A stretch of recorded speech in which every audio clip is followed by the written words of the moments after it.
Now, the more contentious claim in my country would be to say that actually the real base of support for Donald Trump came from the center. And I think that's basically true. That the problem with Donald Trump and the discourse around him is that he did so much issue bundling that he was appealing to a real far-right anger and xenophobia with the claims of building a wall, and a very simple, moderate populism when we talked about draining the swamp and cracking down on the institutions of the state and just making life simple, reducing taxes, reducing the size of the state, just making life easier for upper middle class white people, So I think that we're wrong to think that the real base of support across Europe and North America for new populist authoritarianism is coming from the extremes. I think that the real heft, the base of support is coming from people who at least understand themselves as moderate.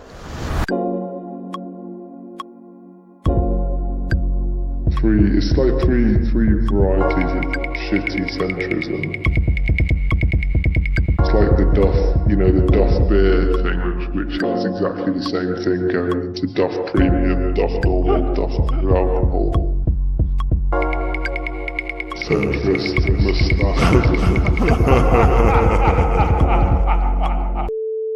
Hey there, this is Alpha Bunga Bunga.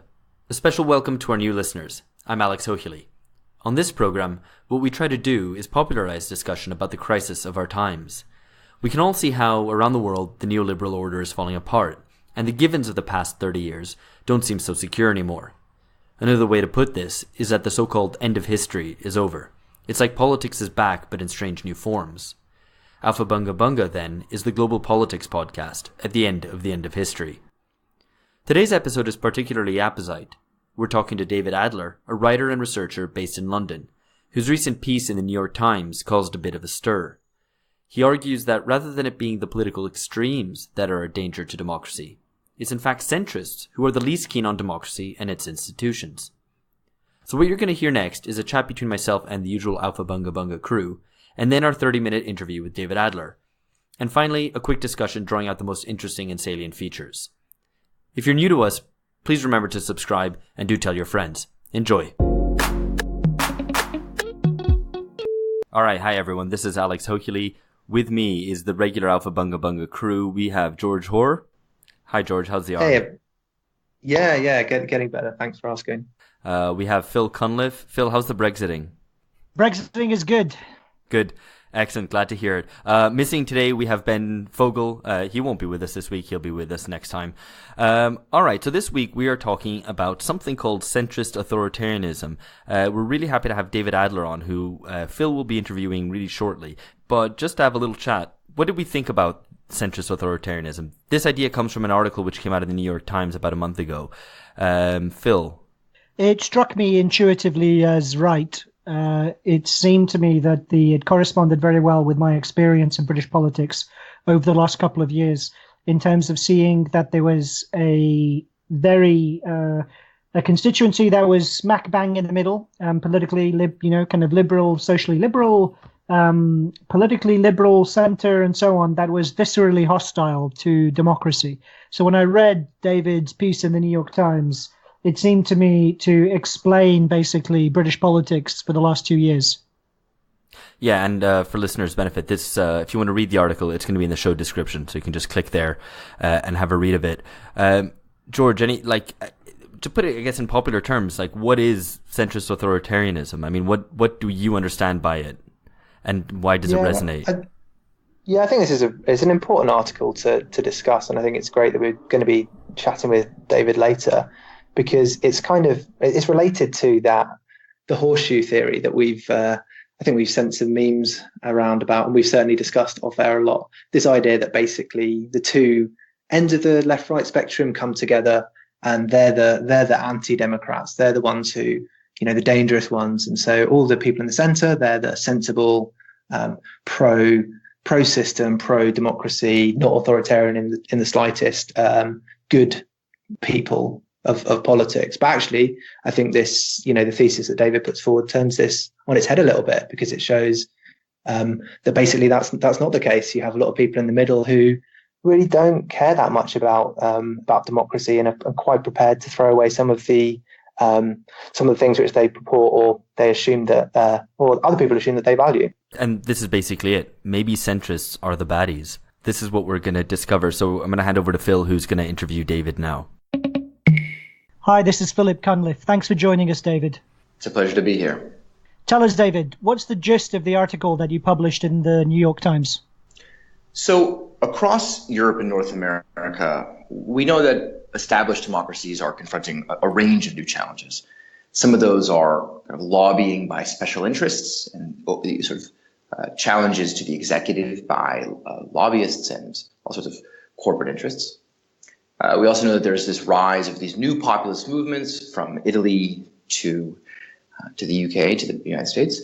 And another, which gets a lot of play in the United States, is about increasing polarization and the threats that polarization play to our ability to hold together a democratic commons.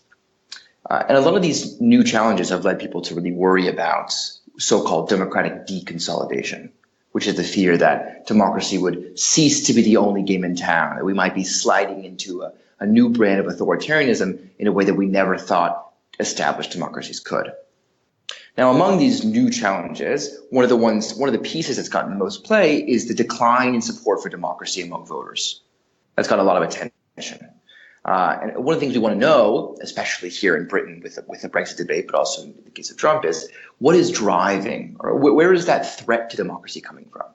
Now, some people look at economic factors like trade and job insecurity, which can breed a lot of anxiety and that anxiety leading to a kind of populist appeal. Other people point to sociological factors, non-economic factors like race or demographic change, which can breed a kind of resentment for outgroups that then undermines faith in democracy. And the third group focus on kind of generational factors like age, which is to say that young people like us are disconnected from the Second World War, which endowed our parents and grandparents with great reverence for democracy.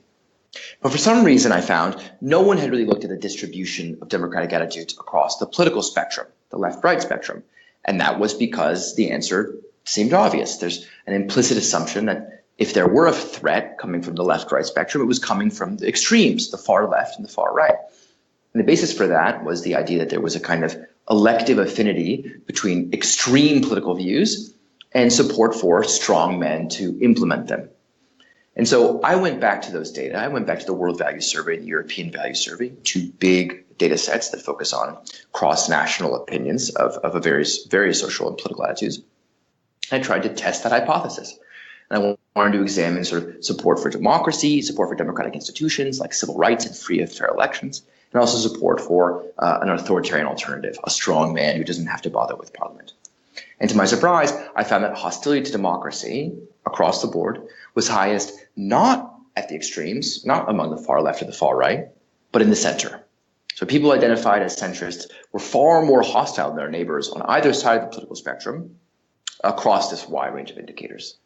Now, there's a number of takeaways from this, and we're going to get into them today for sure. But just one that I wanted to highlight off the bat is to say that regardless of what you think about the findings, the data, et cetera, what's remarkable, what's striking about the data as I see it, and kind of unequivocally, is just how little we know about centrists, just how much we take for granted in our one dimension of politics that, oh, the center must be this kind of safe haven for democratic attitudes. And what these data show, if nothing else, is that we need to spend a lot more time figuring out who are these centrists, what do they think about democracy, what are their values, and how are they thinking about our current political situation. So it kind of upended some of the conventional wisdom around this looming threat to democracy and where exactly it's coming from. Could you perhaps give us some concrete characterizations of who these centrists are, who have this affinity for non-electoral politics, affinity for authoritarian solutions? Do you have any sense of what they demographically might look like, what kind of people they might be, which kind of politicians represent them, what kind of values they might hold? What are the characteristics of the political center? So just off the bat, I want to say that, in my analysis, I don't find large sort of demographic differences between the center, the left, or the right based on indicators like income or education or age levels. So, and in fact, in the quantitative analysis I run, I control for those variables and find that the differences we see remain quite robust to the inclusion of those covariates. So some people have wanted to say that these people are sort of less educated, the people at the center, but it doesn't really hold up to scrutiny. We can't really describe the differences between these groups based on omitted variables, as we might say. I think that there's something actually quite crucial happening here with the placement that people have in terms of their politics. So then what is that politics, to answer your question? So I think in terms of the political representation that these centrists would seek, I think we have to divide. We have to be a bit more specific. I mean, I think I'm kind of tongue-in-cheek by putting them all in one category, but I think there really are varieties of centrism that we have to engage. Now, the first is a kind of convicted centrism, which is more of an elite centrism. This is the kind of the third way clique. These are people who think of the center as a kind of non-ideological, common sense sphere of policymaking. They believe in bipartisanship, and they're very, very skeptical of ideology, right? But because they're skeptical of ideology, that means they're also very skeptical of democracy. This is where the timing becomes important. We live in a moment where ideology is coming out from underneath the third way rock and becoming relevant again to our democratic politics. I think in a very exciting way, also in a very dangerous way. But it's encouraging people to find a kind of, move out from the sense that we are being governed by technocrats to kind of reclaim politics for better or for worse.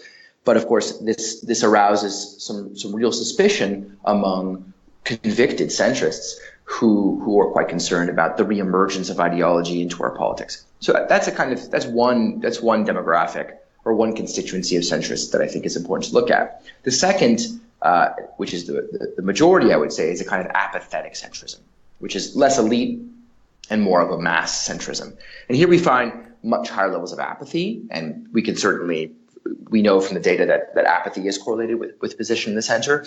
And we also know that type of apathy is really strongly correlated with support for strong leaders, with authoritarian tendencies.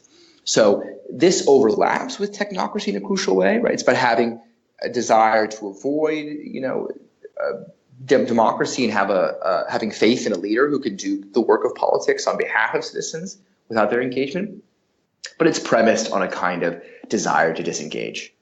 The third and final centrism is a kind of ambivalent centrism, by which I mean that people are torn between some policy views on one side of the spectrum and some other policy views on the other. And there's some literature to suggest that constituency is quite real, that the left-right spectrum is not really capturing well their diversity of views. But it's also a relevant category because these people are very difficult to represent politically.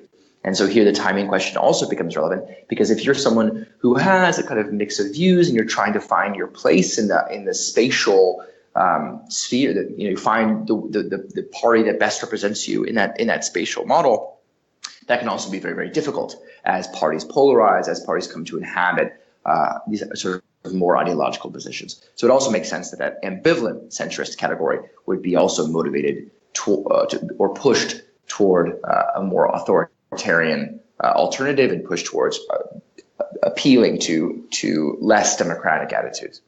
That's really interesting what you said about the link between apathy and authoritarianism. And I think it probably reaches back much further than you'll probably find evidence for it that reaches back much further than our current moment. The idea that political abdication and a recoil from public life would correlate with the abdication to an authoritarian leader. But we can maybe talk about that a bit later. I want to bring in Alex, who has a couple of questions here. Hi, David. This is Alex. I do find one thing that you've done in your work quite neat, which is to kind of flip the question around.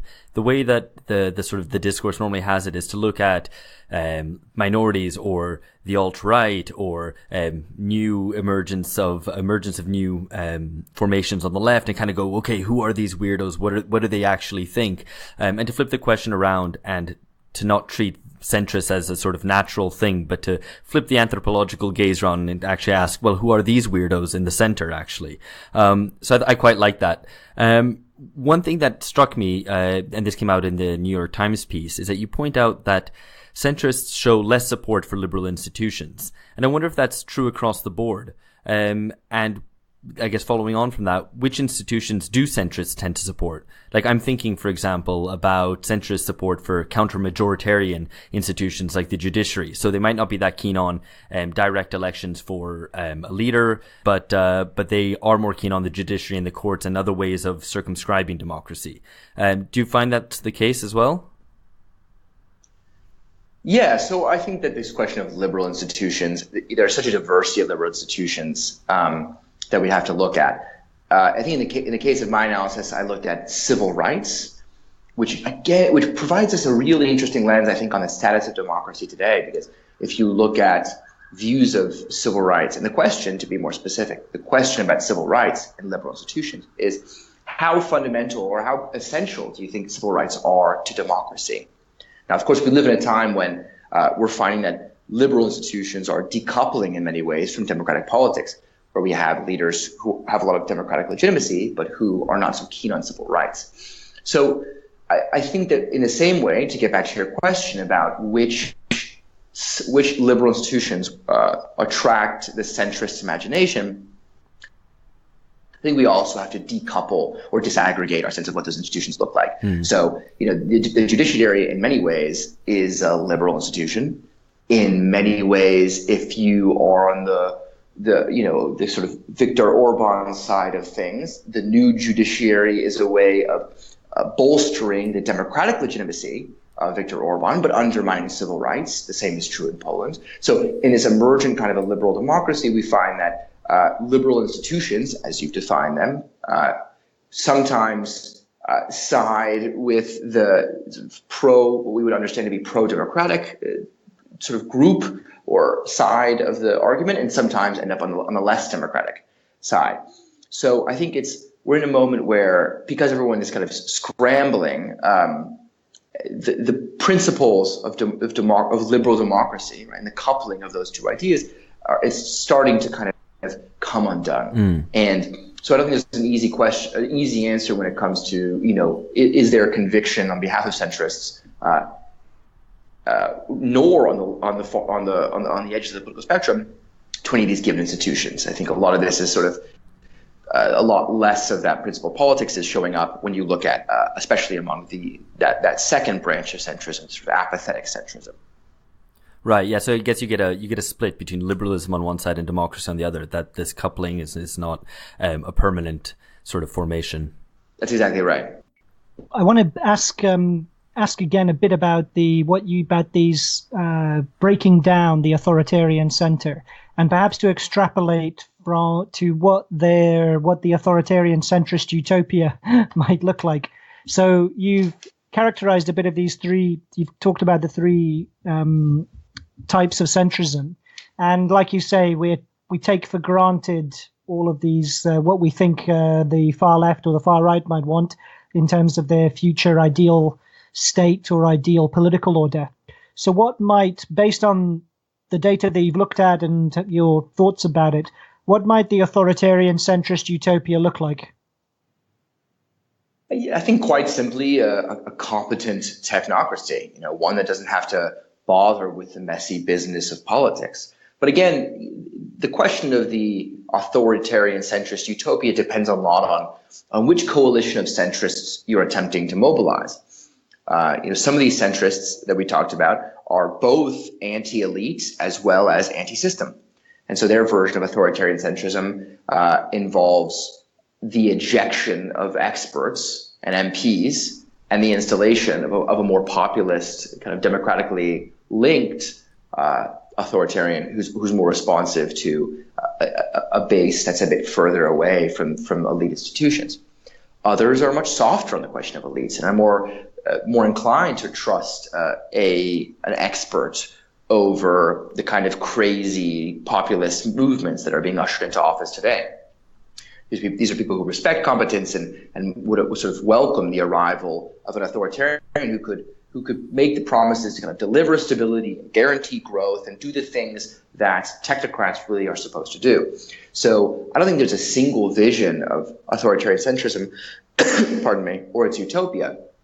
But I do think that there's a shared notion that the noise, the clamoring, the noise for, the desire for change that's emanating from the the ends of this political spectrum it's a bit too noisy, and that if someone could come and just kind of make our lives simpler and easier and make our politics more efficient, that would be a much more desirable mode of political engagement.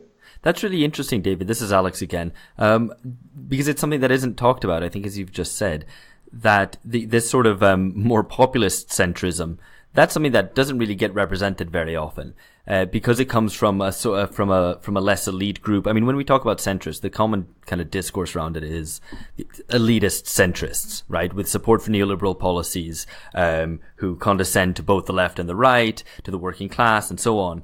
But actually, highlighting that there is a kind of a centrist bloc, as it were, who are sort of anti-elitist, but who retain support for centrist policies, right? I mean, that's what distinguishes them as centrists. I think that this is a very, very important constituency, and speaking with my American hat on, I think so. Actually, this is definitely true in the Hungarian case, in the Polish case. Those are quite simply very, very clear cases where you have people who are in the center, who understand themselves as being moderate, who would not identify as being on the far right for various lineages in European history, but also because of their mode of political engagement, that are populist in their political preferences and highly authoritarian in their desire for a simple, effective form of governance. Now, the more contentious claim in my country would be to say that actually the real base of support for Donald Trump came from the center. And I think that that's basically true. That the problem with Donald Trump and the discourse around him is that he did so much issue bundling that he was appealing to a real far-right anger and xenophobia with the claims of building a wall, and a very simple, moderate populism when we talked about draining the swamp and cracking down on the institutions of the state and just making life simple, reducing taxes, reducing the size of the state, just making life easier for upper middle class white people, So I think that we're wrong to think that the real base of support across Europe and North America for new populist authoritarianism is coming from the extremes. I think that the real heft, the base of support is coming from people who at least understand themselves as moderate. I find that really interesting and convincing. I wanted to bring George in to talk a bit more about the article and how it's gone down in terms of responses to it, the New York Times piece. Hi, David. It's George. Thanks for spending time with us talking about all of this. So you've got these three sorts of centrists: the elite, the apathetic, and the ambivalent. Who has least liked this portrait that you've painted of them? Could you tell us a little bit, perhaps, about the critical responses to this article of yours?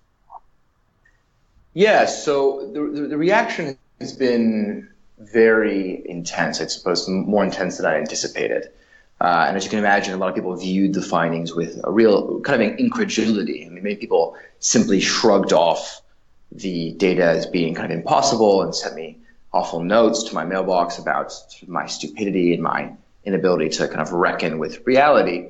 And I think that the reason why it's so upsetting is because there's such a long-standing assumption. So to go back to where we were in the conversation, we had talked about how there's been so little attention paid in the academy and also in the popular press about who are these moderates and who are these centrists. And that's enabled an assumption to really fortify, to sort of become concrete in the public imagination, that when centrist politicians talk about centrist politics, they're appealing to a kind of silent majority of centrist voters who share with them not only their policy views, but their commitment, their elite commitment to liberal democratic institutions and to the democratic process. And so there's a lot of resistance that I got from people who said, well, this can't possibly be, who are really attached to that one-dimensional model of politics that just goes left to right, where everyone's views align in one piece of the political spectrum, and therefore it must make sense in that one-dimensional model that if you're anti-democratic, you must exist on the extremes, right? So real resistance shifting away from a one-dimensional model to a two-dimensional model. Now, I've also gotten some people who are more academically minded, who have tried to challenge me on methodological grounds to say that the data don't suggest that centrists are indeed so hostile. And they point out that the centrists that I'm talking about are sort of not the elite centrists that we commonly refer to, that we commonly associate with centrism, and so they look at other associations. So they point out close connections between people who vote for extreme parties and hostility to democracy. Now, so I'm sympathetic to that criticism, which is kind of the most robust criticism that I've received since I published it. But I think there are sort of two important things here. The first is that the left-right spectrum is extremely important, not only in political science, but in the world as we understand it, right? So people can criticize me for using the left-right spectrum. That's fine. But you have to throw out a lot of other things if you want to criticize the use of the left-right spectrum, right? My point was very simple, that if we want to understand, if we want to actually engage with this thing we call the political spectrum, the thing we understand as being the far right and the far left, you have to reckon with the actual distribution attitudes on it. But I think the second response to the critics is most important, which is that my centrists, as I define them in the paper, are an actually existing constituency of people, right, who actually think of themselves at the center. So when elite politicians go out and say, we're talking about a new centrist politics, they may mean one thing, but they're being received on the other end by actually existing people who I self-identify in the middle of the spectrum, who are thinking completely differently from them, right? And so my point is that it's our obligation to understand how that actually existing constituency thinks about the world, regardless of whether or not they are, as academics would define them, in behavior or in their vote choice, actually extremists. So I found that this has provided a lot of exciting vindication to people, to comrades who would say, aha, the extremes are not a problem, or as Jacobin would have it, so much for the intolerant left. I think that's a reasonable position, but also it's also a bit reductionist. There are obvious huge threats that lurk in the extremes, but my point and the real major takeaway, or the two major takeaways that I think are most important, is one, just because there are crazy, anti-democrats on the extremes doesn't mean there is anything inherently incompatible between extreme views and democratic politics. And the other is that just because you consider yourself a moderate doesn't give you any moral license to speak on behalf of some moral majority that exists in the center of the political spectrum. So to answer your question again, people who have been most riled up, most eager to take me down, have been that brand of elite centrists who like to believe that they are the leaders of a movement that may be quiet but stands behind them in their commitment to liberal democratic principles. That's interesting, and I guess stands to reason. I mean, it's I guess what one would expect. And I guess another angle on this, I guess, is the idea that the radical right of the far right movements of the past were very explicitly anti-democratic, whereas some people have argued that the radical right populists of today, what distinguishes them from the past is precisely that they might actually help restore democracy rather than seek to abolish it. Do you think is that something that you found as well? Yeah, I think that's a really important point about the recasting of democracy in a kind of post-Soviet, the end of the Soviet Union, where democracy became the norm and different kinds of political movements had to reorient themselves around that norm. So there's sort of two important points here. One, which I think riles up those elite centrists who claim to be the real sort of guardians of liberal democracy, is that democracy is not always going to give us the outcome that we want, right? So the far right may well be Democrats. And this is something that we're reckoning with in this question of illiberal democracy in places like Hungary, in places like Italy, in places like Poland, where these people are not violating any democratic principles per se, but democracy is just not going the way that many people want it to go. So I think you're absolutely right to say that right-wing populists are casting themselves in the mode of restoring democracy against a kind of anti-democratic, anti-sovereignty European Union. But the other, so that applies to the radical right. On the question of the left and how we make sense of this from the left, I think the key takeaway is to remember that democracy really is and remains quite a radical idea. So at once, democracy is becoming, has become the norm, and lots of radical right movements are having to refashion themselves as being the true inheritors of the democratic tradition. On the other hand, looking to the left, democracy remains an incredibly radical idea, right? It's not surprising. So if you look around the world, democracy is not really the norm. I mean, it's the norm in name only. But it's not surprising that in a world that's dominated by elite politics, technocracy, we find that there's a center, a kind of weak center that's saying, fine, whatever, we'll succumb to this. And saying leftists who are saying, no, we've got to stick our necks out for this mode of democratic politics. So, I think it's unsurprising that we would see this association on the left, at least, because I think that the idea of orienting our societies around the mass participation and inclusion of lots of people remains an extremely radical idea. So one reason, this is Philip again, one reason I wasn't at all surprised by your thesis is being in Brexit Britain at the moment. It seems to me that a significant proportion of Remainers have been viscerally and viciously hostile to democracy since the referendum 2 years ago. And broadly speaking, this hostility emanates from those who would be seen as centrist, liberal lefts in social terms perhaps, but politically in the center. So I wondered if in your, from having looked at all this stuff, whether you think that this centrist authoritarianism, this either at the elite level or at the more apathetic kind of mass level, how far it's connected to European integration within the European Union or to transnational, the kind of integration into transnational regulatory structures. Because it seems to me there seems to be at least a link there with this idea of abdication. You outsource or you hand over political responsibilities to some other kind of authority that will have oversight and authority over you.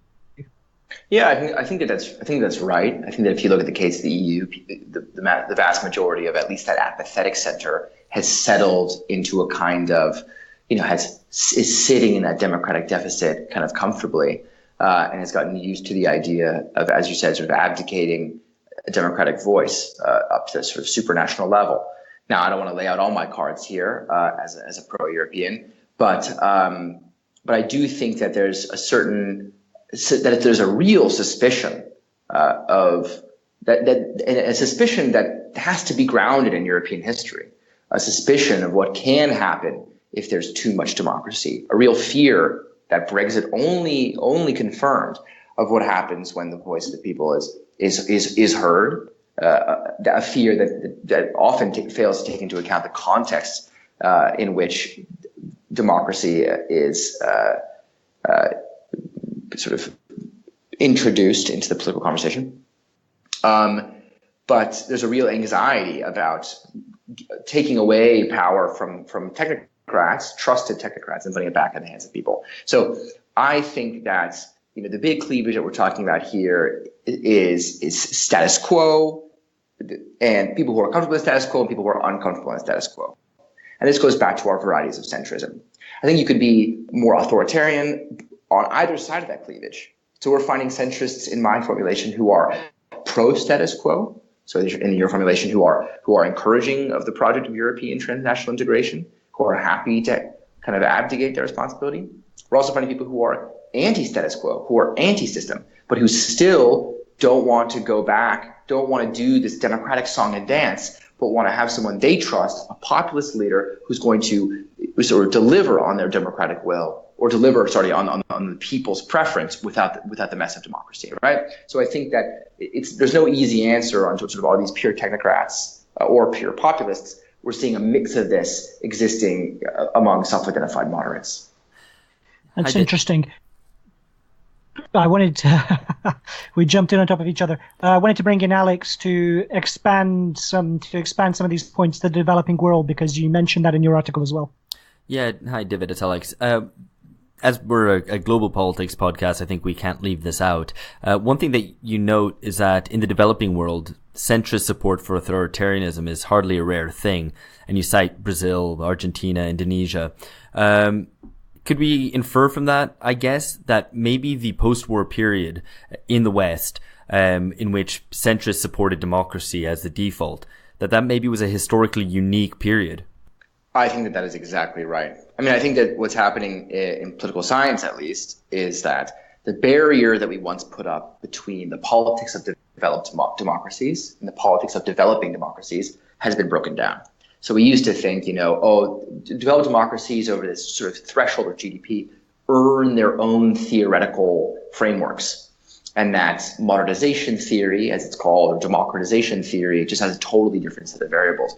I think that we're finding here is that there's intense similarities between these types of democracies in the ways in which, when you have periods of upheaval, of major economic transformation, you have a large constituency of people who are, decently comfortable, who are in the middle, who are middle class, kind of moderate people, who are just not interested in radical politics and radical change and radical projects, and are much keener to move to a kind of simpler time, a simpler, more efficient form of government. So I think that it's about time that we incorporate insights from historical cases in the developing world, ongoing cases in the developing world. I mean, if you look at Singapore, you've got a real live case in terms of where the base of support is coming from, and trying to reflect a little bit on what is the relationship between European, North American, or Anglophone countries and the so-called developing world. That's really great and really interesting stuff. Thank you very much. All right, this is Alex. George and Phil with me here. We're going to have a little chat amongst ourselves about what we found about that. I found it really fascinating. Phil, any points you want to draw out immediately from that?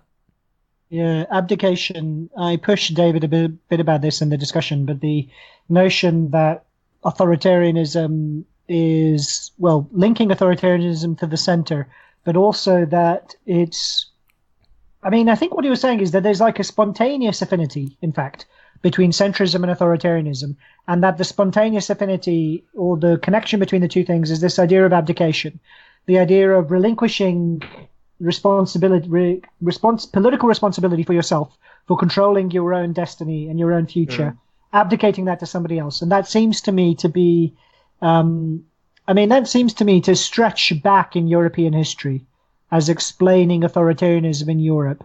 And that it's an important part of understanding authoritarianism in the interwar period in European history as well.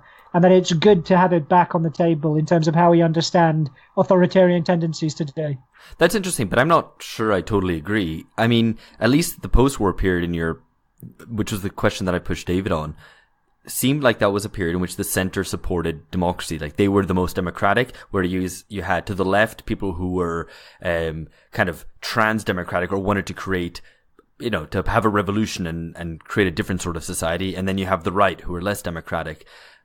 And so it seems to be something particular to this sort of neoliberal period where centrists want to abdicate responsibility, don't want popular sovereignty. I'm thinking of mass support for fascism. So right. Outside of insofar as fascist parties in the interwar period managed to capture mass support, a lot of it must and was based outside of the extreme, and spoke, I imagine, they captured a lot of the middle class by promising decisive solutions that would resolve political turbulence, that would put an end to the exhaustion of political upheaval and tumult and everyone demanding a say and all of this stuff. Deal with this messiness. Take all this messiness away. Yeah. We just need to impose some order. And get it, put it out of sight. I don't want to have to deal with it. I want to abdicate political responsibility and get on, kind of tend my own garden, let somebody else deal with it. So I think that is the abdication and political abdication and authoritarianism seems to me to be an important notion to keep in mind. Right, but it's quite interesting because you have it seems then if you have a kind of a context of there is no alternative, i.e. no left or right projects which are fundamentally different, then maybe it's technocracy which is the thing which is different, and that just allows the centrists to, I guess, escape from democracy and escape from politics. Yeah. It could, this didn't occur to me, but thinking about it now, it didn't occur to me when we were chatting, but, it could give you a whole new kind of model of political space, right? And we're into modeling political space on this program. So it could give you a whole new model of political space where authoritarianism emanates from I guess authoritarianism is about the disavowal of political responsibility, and that it can take many different forms, from support for fascist parties in the interwar period to support for neoliberal technocracy in the post-Cold War period, something like that. There's a different kind of model. But now it's just people are bored of democracy, not thinking they've got something more exciting. I think that was the appeal of fascism, right? It was exciting and but they were to some people though. But I think it must have spoken to people who were exhausted by politics, whereas we haven't had politics for a very long time, and people are terrified of it. So the reaction against repoliticization of Brexit, I think in the UK mainly, or the possibility of repoliticization, is terror of politics, fear of politics. But yeah, I mean, I think, and we have to be specific about where we're talking about. Yeah, absolutely. Because, I mean, in the developing world, in the semi-periphery, a lot of the support for anti-democratic solutions, and I'm thinking obviously about Brazil right now, but it's by no means specific to just Brazil, is that, deal with this messiness. Someone needs to deal with this messiness. Democracy, we have too much democracy is basically the fundamental proposition of, kind of authoritarianism today. That too many people are having their say. No one has responsibility. Those who are in charge are only interested in themselves. There's no public spiritedness. Therefore, you need some authoritarian solution, whether that's military intervention or the judiciary taking charge. But this is what I'm saying, though. It doesn't come after a period of high politicization, right? Which is, so in the interwar period, you have an intense kind of politicization and a reaction against that of exhaustion, and a desire for strong leadership to resolve the messiness. Whereas now we have the messiness arising from the disintegration of technocracy and the desire for more explicit authoritarianism as a result of that, I think. Yeah, I think that's right. Yeah, there was something that I was thinking about, because I guess one of the questions which might answer, or one of the things that could answer some of these points is, how will this change in 5 years' time with the next wave of the European Value Survey or the World Value Survey? Because I think David made a really interesting point about Brexit confirming, for some people, the fear that too much democracy, that fear is justified. So are we going to, how will these results change when the next, when we kind of have the Brexit effect taken into account, or the Brexit, Trump, etc. effect taken into account in the data? Come back in 5 years' time, listeners, to listen to the next episode of Alpha Bunga Bunga. Indeed. That's the kind of the long durée that we're podcasting in. Podcasting for the long haul. I mean, one thing that David said, and I think we should restate this and endorse this explicitly, democracy is a radical idea, and it's something that was forgotten about for a long period of time, from this end of the Second World War until 2010, or however you want to kind of periodize that, but that democracy is a radical idea, and that notion has to be seized upon again. That the messiness that people, either the boredom or the messiness that people react against, and seek an authoritarian solution instead. We're not defending, as Democrats, we're not defending the messiness of necessarily of democratic politics.